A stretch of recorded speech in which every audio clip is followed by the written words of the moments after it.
And thank you, ladies and gentlemen, for joining us once again across the Louisiana plain, where we are elevating the cause of constitutional conservatism in Louisiana, elevating the cause of constitutional conservative citizens across the state, and rapidly now draining the Louisiana swamp. My name is Chris. And I'm Danielle, and this is The State of Freedom, brought to you by freedom-loving Louisiana First Patriots. Hello, State of Freedom warriors. Thank you for inviting us to be part of your day. We are so grateful for you. You're the best listening family anyone could possibly hope for, and we are only here because of your encouragement, your prayers, and your financial support. If you are looking for a way to support us, to advertise with us, or to send us feedback, please visit our website at freedomstate.us. We'd really appreciate it if you'd also help us get the word out and spread the reach of the State of Freedom. Please like the show on whatever platform you listen to us, subscribe to it, and share it. You can share short clips instead of the full episodes from our YouTube and Rumble channels, and links to those are always in the show notes and over on freedomstate.us. Moms for Liberty East Baton Rouge Parish Chapter is dedicated to fighting for the survival of America by unifying, educating, and empowering parents to defend and take back their parental rights at all levels of government. To learn more or to get involved with Moms for Liberty East Baton Rouge, email momsforlibertybatonrouge@gmail.com. That's moms, the number 4, libertybatonrouge@gmail.com. The email address is on the Patriot page of our website, freedomstate.us, and it's in the show notes. Joining us today is Louisiana's own Dr. Evelyn Griffin. She has been a vocal fighter and truth teller about COVID and the major issues that are related to health that we're all seeing in the news today. She has not backed down 1 inch since she started speaking up. Before we bring in Dr. Evelyn Griffin, let me read the scripture of the day. It is Exodus chapter 3, verses 7 through 9. And the Lord said, I have surely seen the affliction of my people who are in Egypt and have given heed to their cry because of their taskmasters, for I am aware of their sufferings.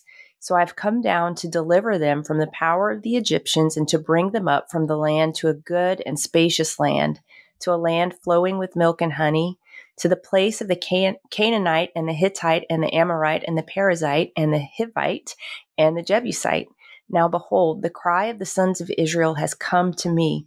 Furthermore, I have seen the oppression with which the Egyptians are oppressing them. And just as the Lord saw the affliction of the Israelites in Egypt, he sees us now. He knows that our freedoms have been eroded. He knows that we're being governed in many cases by clowns and thieves and weak-willed men and women with no conviction. I believe that the Lord will come and deliver us from the oppression we're living under, just as he delivered the Israelites. And like the Israelites, we have to participate in our own rescue. It's not often talked about, but not all of the Israelites were rescued because not all of them heeded the instructions of God through Moses.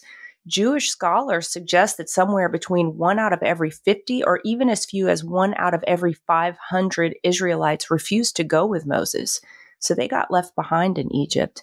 So listen to the instruction of the Lord. If he's telling you to prepare in some way, do it. If he's prompting you to get involved in advocacy or something in your church or community, do it. We have to be people who heed the instruction of the Lord, and that's how we participate in his rescue of us.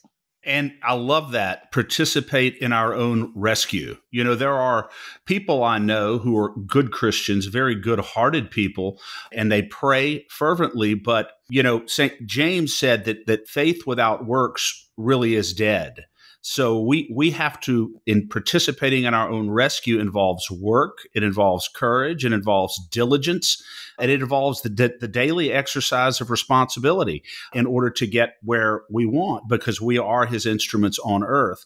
And our guest today, Dr. Evelyn Griffin, knows all about participating in her own rescue, and she's contributing mightily to the rescue of many others. And what a great opportunity and privilege to have you with us, Dr. Griffin. How are you today?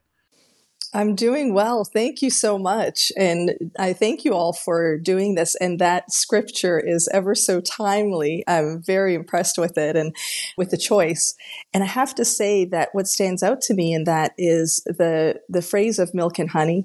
You know, so many people nowadays are saying there's so much wrong with the world that where is it all going? It's going to get worse. And I say, I believe it truly will get worse, but it will then get better. So we have to remember that part, that the milk and honey is at the end of it. And the other part is, to your point, Chris, our very own local pastor Spell reminds us that God does not call the qualified.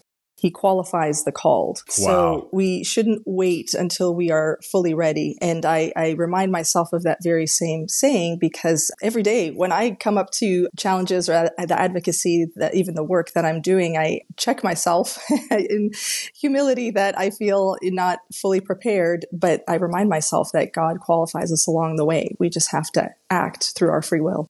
Yeah. That's so very true, Dr. Griffin. And when you look at the great men and women in history who have been called, from Esther to Moses to David to Peter, none of them felt particularly qualified. And many of them came up with every excuse they could come up with not to do it. And God just kept beating on their door. And they said, okay, well, Lord, here I am. Let's go do it. But you're so right, Dr. Griffin. If we all waited until we felt perfectly confident or perfectly equipped, we would never do anything.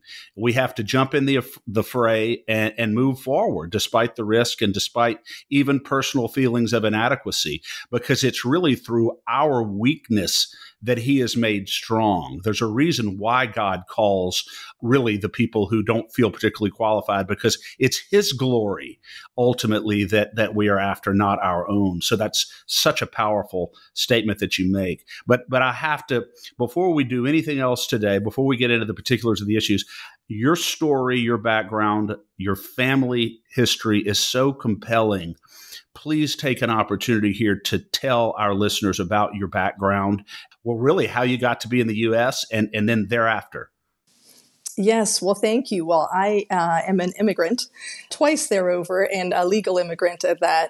I was born in Poland. It was during communism. And when I was 5 years old, my parents decided that they wanted a better life for their children. They realized what was going on. And so with that in mind, they escaped Poland, immigrated through an Austrian refugee camp to Canada. So I grew up in Canada.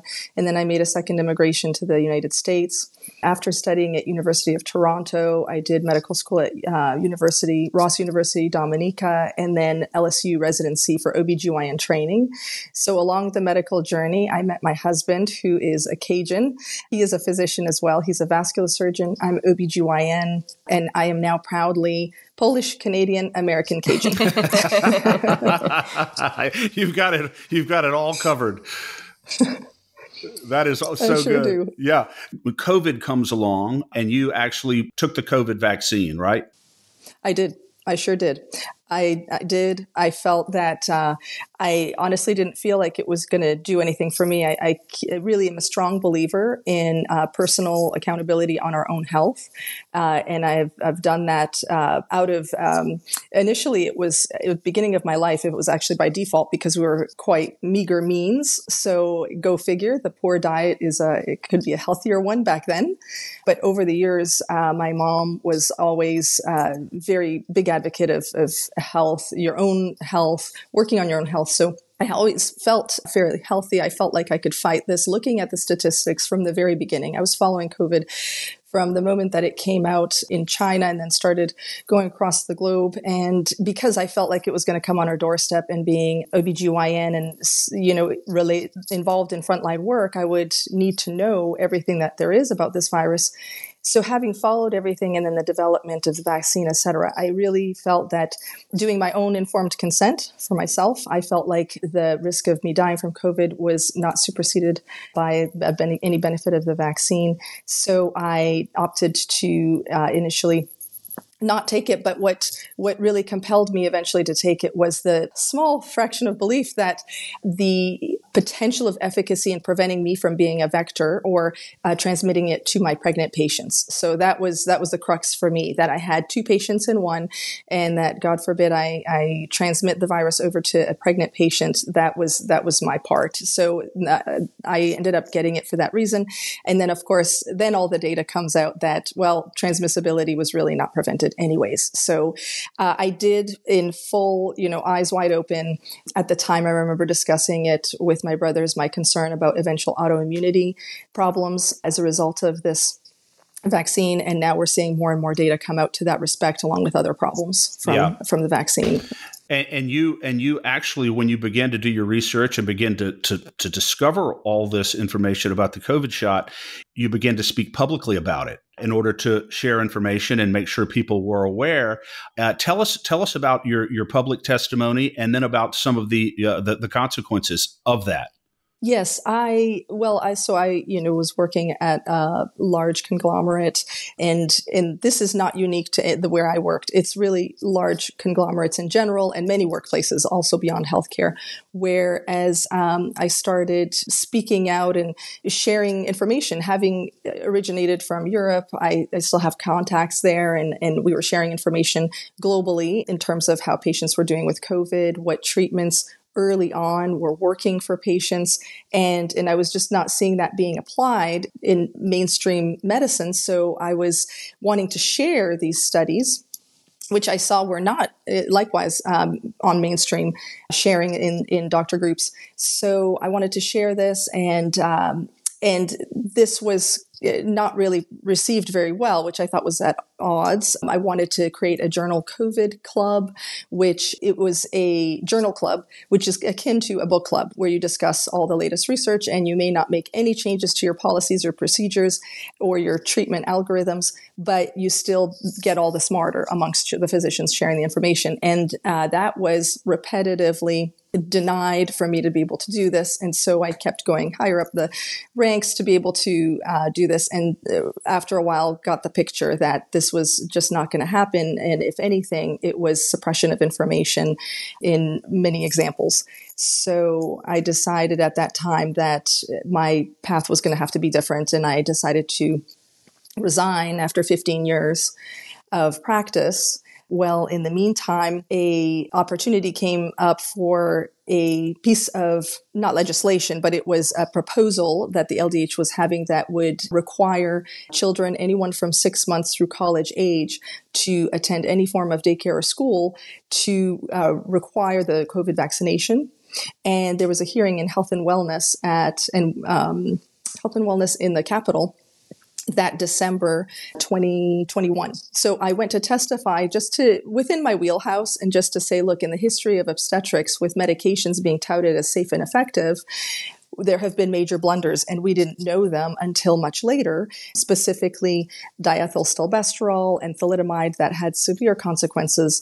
And so my suggestion was, look, just don't make it mandatory, please. We know the risk of children dying from COVID was less than lightning bolt strike. So why don't we just focus more on informed consent, focus on early health, early treatment, that type of thing. Yeah. So so Dr. Griffin, so you didn't go in there, because this is important. You didn't go in there attacking vaccines generally. You didn't even go in there really attacking the COVID vaccine. Your position was simply, we don't know everything about this. Some things are a little disturbing.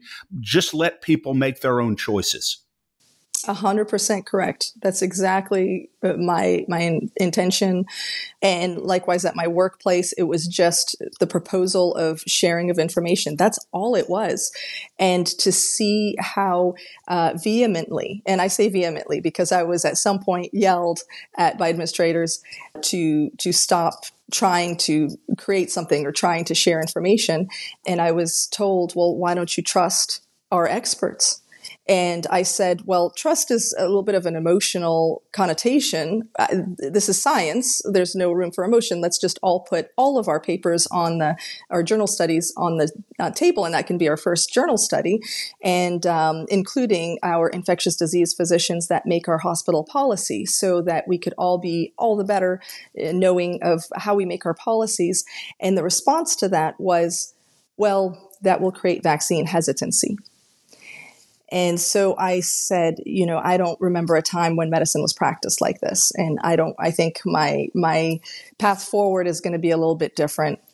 And that's when I made the final decision to put my resignation in after 15 years. And I was really looking, 2 years prior to that, I was looking at sailing through retirement age and beyond with the same organization, doing the same type of work.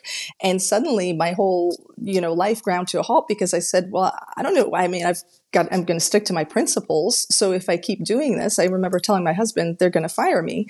So I think it's just time to step away and look at practicing medicine a little bit differently. So I submitted my resignation, but fast forward to when I gave that testimony at the Capitol, it was told to me, from people in the organization still, that after they heard that I was testifying, I didn't even say who I was working for, just said that I was a physician in Baton Rouge.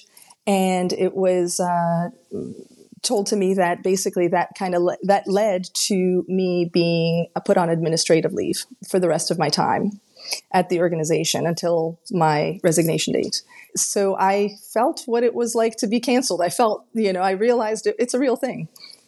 Were you subject to a non-compete with your job? Yes. How did that come into play with you?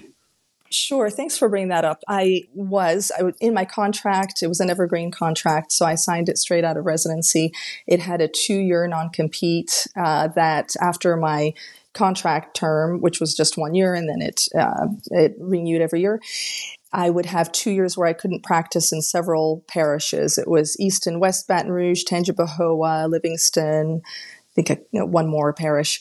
And so a large swath of the area. So initially I said, okay, I mean, I guess this is what it is. I signed the contract. I'm going to own up to it. But then when I started thinking about, well, attorneys don't have non-competes, other professions don't have non-competes. Well, why would this be the case for physicians? I mean, we're caring for people's health. That's pretty significant. And then I started thinking, well, in the States, if we have a large conglomerate that is taking care of such a large geographical area of the state and growing to neighboring states, where are physicians going to go? So, at the time when I resigned and had this non-compete, the options for me were really attractive to go out of state. So at this point, then I started looking at the bigger picture. I said, okay, it's not just about me not fighting this non-compete for myself, because, my husband and I, even though we felt like, okay, this is going to be a financial loss for us for 2 years, but I thought, there's people who can't handle this kind of financial loss, number one. And then on a bigger picture for the state, we're going to lose talent, because if you go somewhere else to work, you're not going to come back 2 years later. So then I got involved in advocacy towards this as well, and testified to that end recently as well. And your opinion about non-competes then generally is what? Obviously, you don't favor them. Quite frankly, Dr. Griffin, non-competes are highly disfavored in Louisiana because they restrict people's ability to earn a living. They hurt the economy. They're just frowned upon in the state, yet they seem to be pretty broadly enforced by these big medical conglomerates for doctors who, for whatever reason, separate themselves from those conglomerates, and it puts them in very difficult economic circumstances often.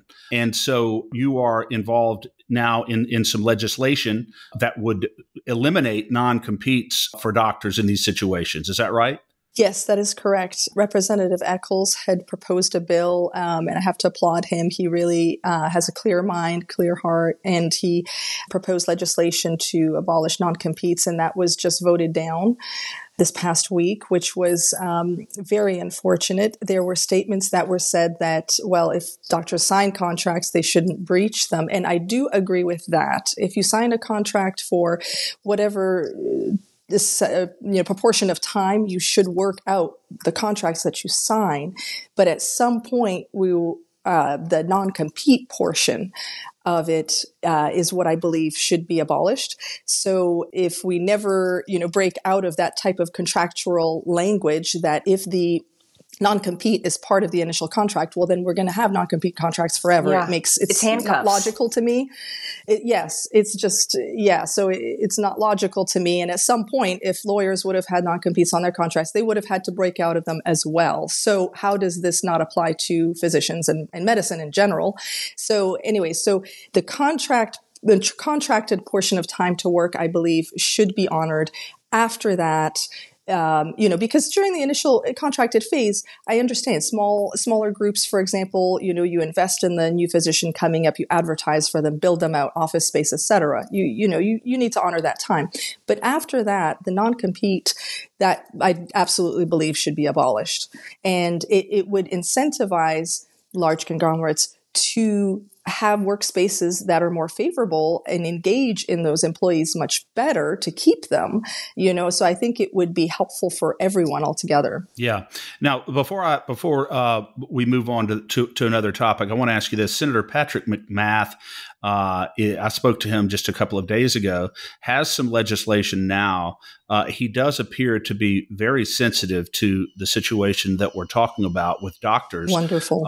And his point was, and I really want to get your response to this, when it comes to the highly specialized skill sets, the highly specialized doctors like the pediatric neurosurgeons and some others that you might be able to name. He said, the hospitals, they invest in all this equipment that's very, very expensive. They really train in a clinical setting. They're training the expert, the highly skilled expert. And their concern is that without the non-competes, these people sometimes will leave prematurely or whatever once they learn the skill fully and go start their own practice, take all kind of patients with them, and the conglomerate or the hospital never really gets their investment back in that situation. What are your thoughts on maintaining non-competes in situations like that? There are, I know there's always the possibility for amendments, but not necessarily that I'm interested in amending this in particular, but there are solutions that have been proposed to this. And let me just throw out there, if he is interested in speaking to physicians, myself and others that have ideas towards this end, then please put us in contact.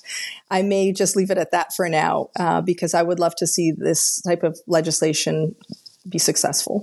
Yeah, and we're going to be working very closely with him, and he's indicated to us that his legislation, hopefully his legislation will exclude OBGYNs, would exclude even orthopedic surgeons and other skilled doctors from the purview of the non-competes. In other words, they would not exist anymore for them. But he was talking about, again, the highly skilled doctors. Not that you're not highly skilled, of course you are, but he was making like a specialized category there.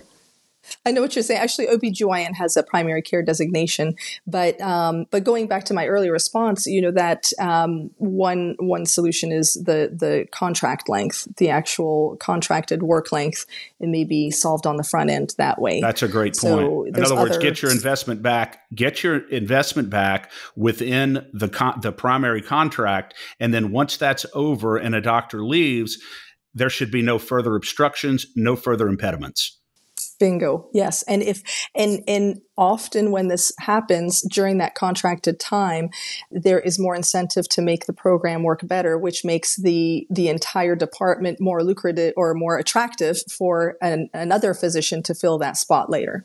Yeah. And I was also thinking, Dr. Griffin, that when all the power sits with the conglomerate, there's no incentive for them to make life better for the physicians. There's no incentive for them to treat people well. And of course, Bingo. Then doctors will want to leave. So if they create an ecosystem where it's a mutually beneficial for everyone to be happy, then maybe people won't want to leave in the first place. Exactly. Thank you. You summarized it well.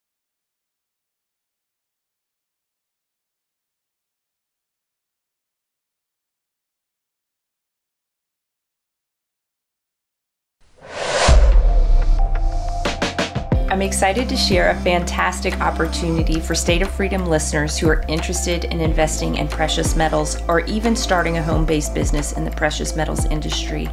Metal Stacks is a precious metals collectors club where you can buy your metals at the best prices on the market, actual dealer cost. They are beating the big sites. They have no credit card fees and no minimums. If you're just interested in purchasing metals at a great price, visit metalstacks.com/dwalker. Get to shopping. That helps me out. I get the commission. You can also refer people to Metal Stacks for an additional income. If you're interested in learning about the referral business aspect of Metal Stacks, email me directly at danielle@freedomstate.us for more information. So turning back to COVID for a moment, when we think back to COVID and even when we were living through it, a lot of us were scratching our heads saying, why are the doctors not speaking up? Why are they falling in lockstep with the CDC, the WHO recommendations, the LDH? Would you speak to that for us? Yes, if you promise to have me back at some later time to discuss this in more depth. Yes, you got to promise. We'll need a 3-hour show. Yes, we will have to have a multi-part show. This is a fantastic question, and we could go down many paths in explaining this. But I explain as simply as I can to the average person that asks me this is, on just the surface level, doctors are human beings too, and this is not in defense. It actually, and it's also in no offense to doctors, but they, I would say, are almost as asleep at the wheel as everybody else at the beginning of all this. And initially, taking defense of the physicians, initially we didn't know. We were all caught off guard. So we didn't know the virulence, the mortality rate from the COVID shots, or I'm sorry, not the COVID shots, but the COVID infection.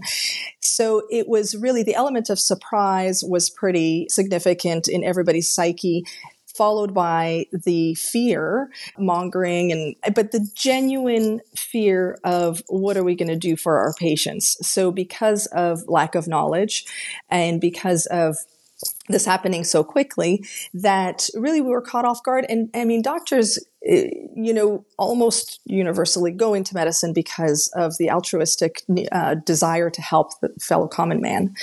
And so everyone, I truly believe everybody's starting from that perspective.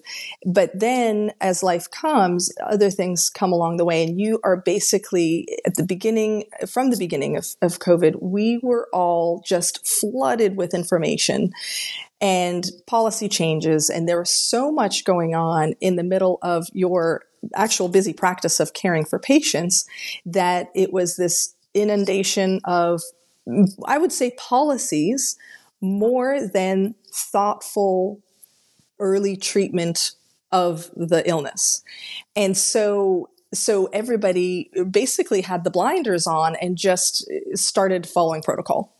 And this is the point at which the healthcare system was, or the average boots on the ground physicians were vulnerable because everyone was so quote unquote busy that they defaulted to what we know. And what we know is in medical school, when we were in medical school, it was the same thing. You were drinking from a fire hose, all this information at one time. So all you had time to do was really, critical thinking kind of went to the wayside and you were just memorizing stuff half the time. Now, obviously, there was critical thinking going on. There was actual medical care going on.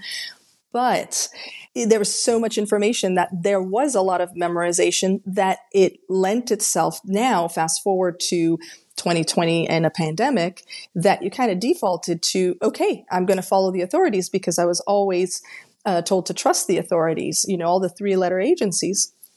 And so that's what was done. And back in medical school, there was no reason to distrust the 3-letter agencies. And to this point, most of the awakened public can sympathize with that, at some point in your life, you didn't have a reason to doubt, and you trusted, and now you know better. Well, that's where a lot of physicians were stuck in that point of, and still are, of trusting blindly, because that's what we were taught, because the average human being can't comprehend that there could be nefarious forces in the world. And this is where having a strong faith and spiritual foundation really makes all the difference in your life, because then you can see beyond the material world in front of you as to what's going on and be able to do something about it. Realize that there is more behind what's going on than meets the eye. So basically, I would mostly defend physicians, at the very beginning. Now, as more information became more available, we really should be looking at all the information. We should be, all of us, physicians especially, though I do say that obviously physicians, healthcare field in general, I keep at a higher level of needing to look at this information more, because we were the ones that were tasked with giving informed consent for treatment, for vaccines, etc. So we should have been doing our due diligence, and not relying on hospital policy or the news. Sometimes it was the news that gave information first, and then policy at the hospital followed, which was very, first time I've ever seen that, was very unusual. So we are tasked with people's health. We should be doing our own due diligence in research. And so if we see that some information is being censored, it was said, if science can't be questioned, it's propaganda. And Aaron Rodgers actually said that, for all those football fans out there.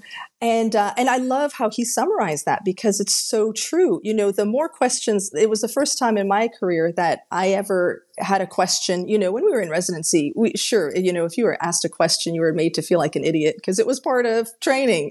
They would break you down and build you back up the way they wanted to. And then I realized, oh, this is different though. You are really not allowed to not just question it, think about it, share it with your patients, because of potential hesitancy. For a pharmaceutical product that wasn't tested, it was very concerning. So I should say that wasn't tested fully like it should be.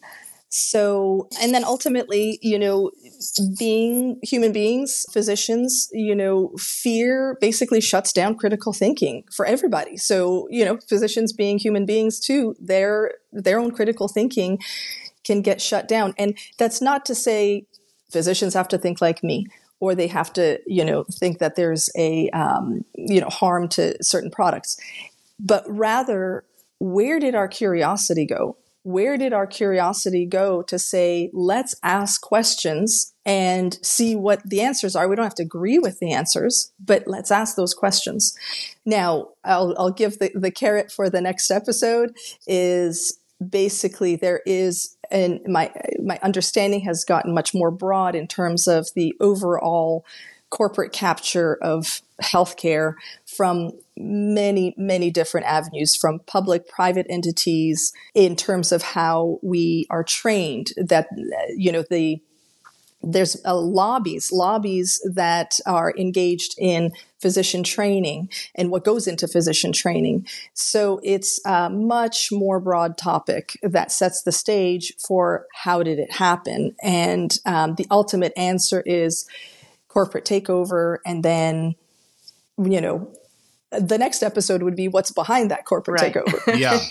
And so Dr. Griffin, so the reason why it's the narrative from on high, for lack of a better word, came down from the top officials. This is the narrative. This is what we are promulgating, and that's it. So your effort to engage in collaborative dialogue in an objective way to get all the information, the good, the bad, and the ugly, that was basically shut down. So my question to you is, and I know you're alluding to it through the corporate capture, why would a hospital institution who's charged with protecting and preserving the health of American citizens and Louisiana citizens be so uninterested in learning the truth about a virus, be so uninterested in learning what the real facts are? What's the source of that? Well, the short answer would be that's why we need another episode. The longer answer is there were definite financial incentives and to summarize, I guess, power incentives. Power moves that would strategically place certain clinics in opportunities that would then garner them more business, et cetera. So just being very, very general here, because to do the topic justice, it does take a lot more conversation. But that's there were absolute financial incentives, and if this seems very unlikely to some people to hear. I mean, when you bring it back down to the average person level, I mean, each person had an incentive, let's say, to get not just vaccines, but even treatments, where LDH is calling it, the Louisiana Department of Health is calling some service free, for example. Like, nothing is free in life. I would always tell my kids. Not at all. But then to see, specific to the COVID vaccine, to see donuts being given, or pizza for getting vaccinated, or even a college scholarship if your 2-year-old gets vaccinated now, it's just like, so if you saw that there were incentives at the everyday average person level, it is not a far stretch to think, well, maybe these large conglomerates are getting incentivized in different ways as well. Absolutely. And Dr. Griffin, you have a big event coming up to talk about our freedom to choose the future for our own health, our freedom every day to talk about, or to be able to make decisions that impact our personal lives, our personal health, our personal well-being, and our families. Would you talk to us about that? Yes, and I like how you summarize it, actually. Freedom to choose our own health. I love that. And I do want to emphasize, when we talk about health freedom, it is informed consent, meaning not just to say no. That is a misconception I would like to point out about quote unquote anti-vaxxers. I am really still looking to find an anti-vaxxer that is absolutely flippant about not taking vaccines. I find these people to be some of the most researched people, patients that have taught me about science that they have found about certain vaccines or even illnesses. So I just want to point that out, that it is, the term is used flippantly, but the people are not flippant. They're some of the most well-researched people. So informed consent is the big thing, is if you are choosing your own health and you are saying no to one thing, you also want to be informed in terms of, well, what are the other options? What are the pros and cons? And what are the risks of, let's say, said illness if you are going to say no to a vaccine? So all of that aside, in the spirit of wanting to share more information, there are 2 events coming up. The one coming up soon is this next Friday, upcoming Friday, April 19th. It is Health Freedom Louisiana Day. It is an event that is being hosted at Pastor Tony Spell's Life Tabernacle campus, and Woody Jenkins, the chief of staff for Dr. John Fleming, had started this event 3 years ago, co-founded it with Health Freedom Louisiana 3 years ago to help share information. So this is the 3rd annual event. And so it will be speaking to these types of topics. And I would say, if I can put a plug in for another event, a save the date for later in the summer, it's Saturday, August 24th. So I would like to kind of throw that out there, because it's a similar type of event, but really more so focused on supporting local businesses, local people that have started their advocacy groups or businesses and are keeping it local, and to kind of advertise to the community what they can support. and to promote them, share information, health-related topics, again, like you said, to freedom to choose your own health, and finally, to help topics to help self-sufficiency, self-reliancy. For example, one example of that would be how to grow a garden, grow a vegetable garden in your backyard, that type of topic. So several other topics. This is just to save the date. So I would love to invite you guys and LACAG, because I think it's wonderful what you all are doing. So I would love to invite you guys as well. And so more to come, but that's a save the date for our August 24th. Perfect. Well, thank you. Dr. Griffin, it sounds like what you're doing now through Health Freedom Louisiana is, the kind of open, objective dialogue, the sharing of real information in order to help people be informed about this is exactly what you were trying to do at your former employer and were unable to do there. So now you're doing it and doing it effectively in a different venue, in a different forum. It's really amazing how God works. That's true. It's amazing to me how God works, because if you had not experienced what you did and gone through the adversity you went through, you would not be in a position now to be able to speak on a much broader scale to people who really need this information in a healthy and open atmosphere. So God really is bringing some very good things out of your adversity. And isn't God very good at doing that? Absolutely. I couldn't agree more. Absolutely. Yeah. And Chris, go ahead, Danielle. Just quickly, would you mind speaking a little bit, Chris, to Representative Amade's bill that would touch on some of these topics about discrimination for making medical choices? We were taking a look at this bill yesterday, and I just think that it's so timely. And maybe the listeners who are interested in this topic would also want to know about that piece of legislation. Absolutely. And Dr. Griffin, you may not be aware of it, but Beryl Amade has a bill, HB 866, I think, which would strictly prohibit any entity, any agency, any employer, any political subdivision in Louisiana from coercing or forcing any patient or any Louisiana citizen from accepting or taking any medical protocol, any medical procedure, any medical device against their will. They would have the absolute right to refuse any medical procedure and protocol.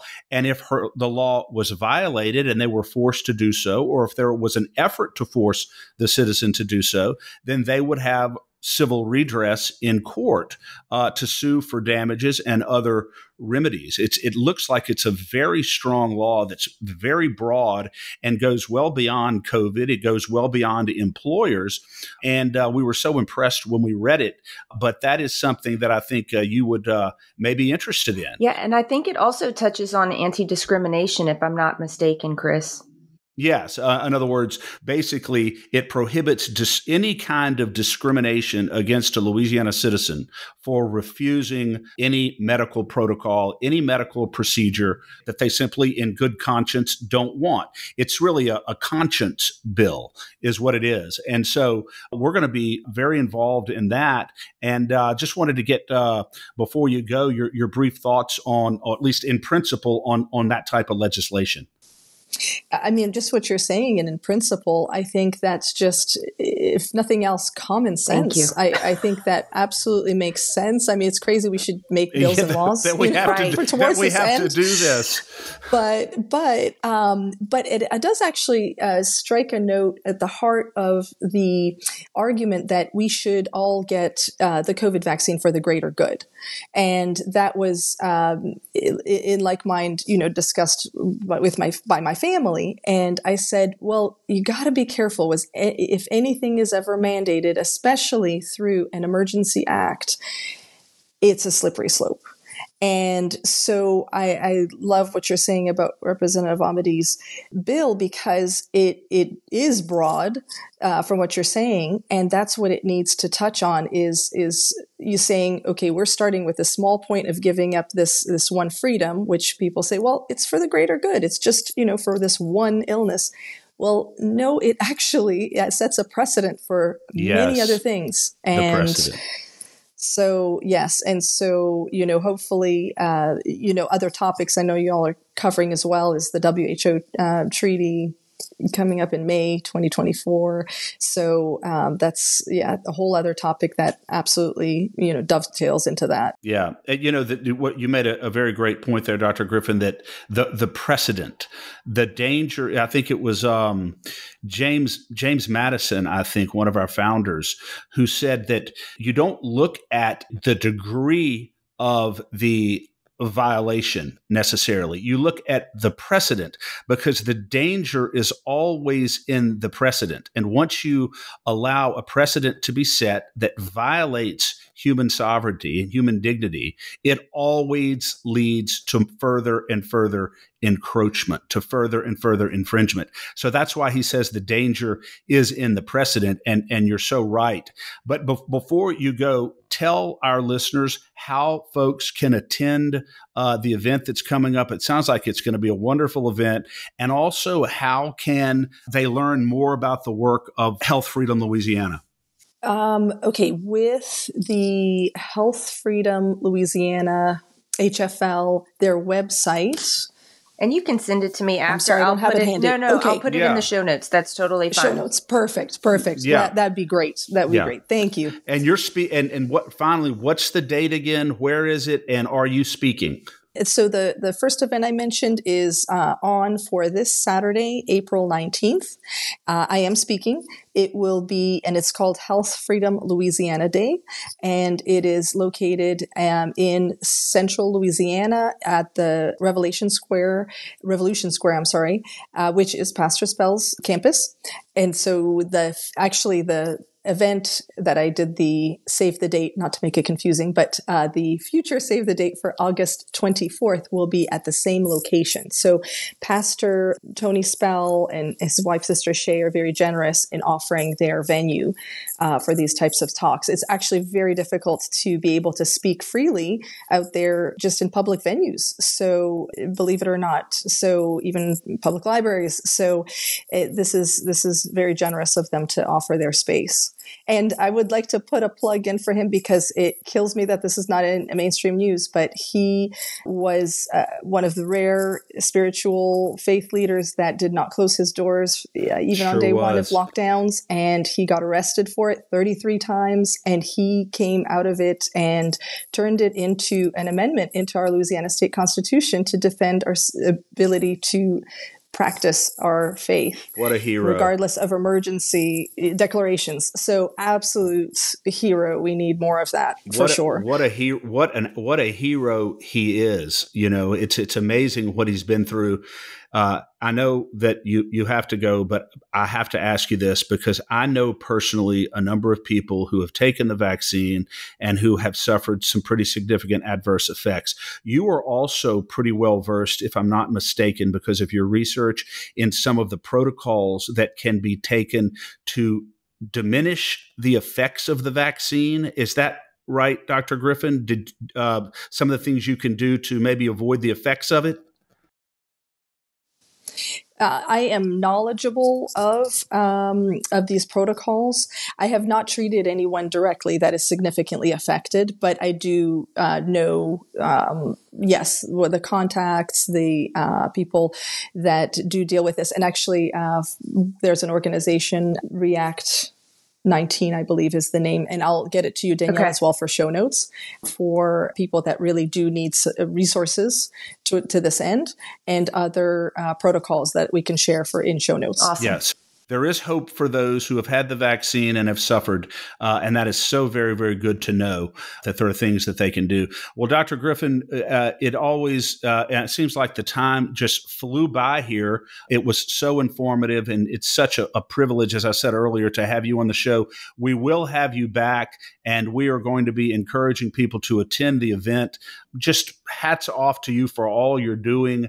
We need about 100 more like you, and then we could all charge the gates of hell with water pistols, which I would be happy to do with you any day of the week. Love it. Sounds great. Thank you so much for having me. And everybody, please keep your faith, keep sharing the information, keep your emotions at the door. keep your faith. And I have to say, as one last comment, is I couldn't do all of this without my wonderful husband. Obviously, without God, number one, but my wonderful husband, he is like-minded, and he is just a godsend to me. So thank you all for what you all are doing. Thank God you. bless you. God bless you. All right. Take care. Bye-bye. Thanks for listening to The State of Freedom. To stay on top of all the calls to action we mentioned today, just check out the show notes for the episode. If you'd like to support the show financially, visit our website at freedomstate.us.